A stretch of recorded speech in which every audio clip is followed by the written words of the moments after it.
네, 주권자 국민들께서 우리 더불어민주당과 이재명 대통령에게 보내준 지지에 정말 감사드립니다. 새로 출범하는 이재명 정부는 실용적 시장주의를 선언했습니다. 정부가 내란을 종식하고 국민을 통합하고 그리고 경제가 성장할 수 있도록 하는데 국민적 열망이 매우 큰데 여기에 반드시 부응할 것이다 이렇게 기대를 합니다. 우리 민주당은 이재명 정부의 성공을 적극 뒷받침할 것입니다. 방금 전에도 용산에 컴퓨터를 다 치운 문제들을 많은 분들이 말씀하셨습니다만 이것이 도대체 왜 다 치웠겠습니까? 그래서 이것은 내란과 국정농단에 대한 증거인멸이다 이렇게 생각합니다.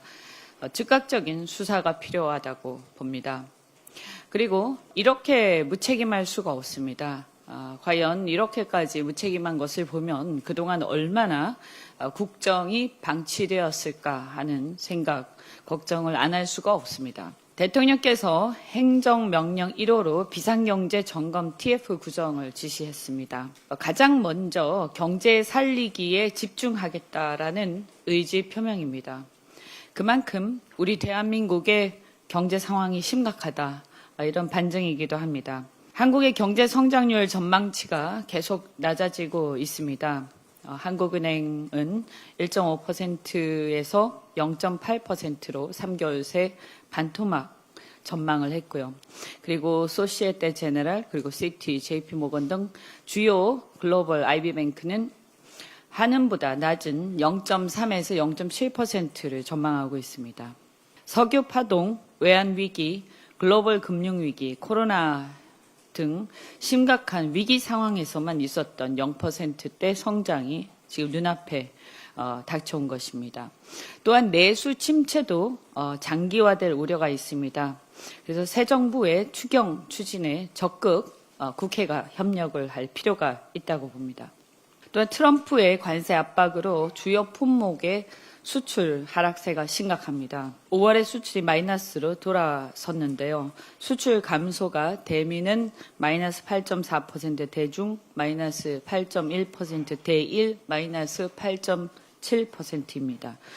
특히 대미 수출 감소와 관련해서는 지금 품목 관세에 해당이 되는 그런 품목들의 수출 감소가 심각합니다. 철강은 마이너스 32%, 자동차는 마이너스 20.6%, 반도체 마이너스 17.6%, 가전은 마이너스 25.4%입니다. 대중 수출 감소세도 만만치 않은데 반도체 마이너스 14.6%, 석유화학 마이너스 11.4%, 일반기계 마이너스 13.6%입니다. 어떻게 보면 이재명 새 정부는 사실상 부도난 기업을 인수한 상황이다 이렇게 봅니다. 지금 매우 심각한 상황에서 상당히 고군분투해야 하는데 국회가 적극적으로 협력해야 한다. 국가를 위해서 이렇게 생각을 합니다. 그리고 특히 철강 같은 경우에는 최근에 트럼프 정부에서 품목 관세를 50%로 인상을 했습니다. 미국의 관세 폭탄도 문제지만 중국의 과잉 공급되고 있는 이 철강들이 국내 과잉 생산 이 상황을 초래하고 있어서 매우 심각합니다. 비상경제 TF, 비상경제 점검 TF에서 각종 여러 가지 경제 문제들을 다루겠지만 내수 진작 문제라든가 그리고 관세에 대한 대응 여러 가지 외에도 특히 그 전통적인 주력 산업의 위기, 글로벌 과잉 생산과 산업 전환의 대응에 시급한 상황인 그 전통적인 주력 산업의 위기에 대해서도 분명히 점검을 해주시기 바랍니다. 특히 석유화학이나 철강 등 이런 전통 제조업 같은 경우 일부 지역은 이미 산업위기 선제 대응 지역으로 선포가 된 바가 있습니다. 추경을 할 때도 고려할 사항들이 있을 것이다 이렇게 생각이 되고 특히 노동 이렇게 이제 심각한 과잉 공급으로 인해서 노동자들의 어떤 고용 문제 이런 게 심각하게 벌어질 거로 우려가 됩니다.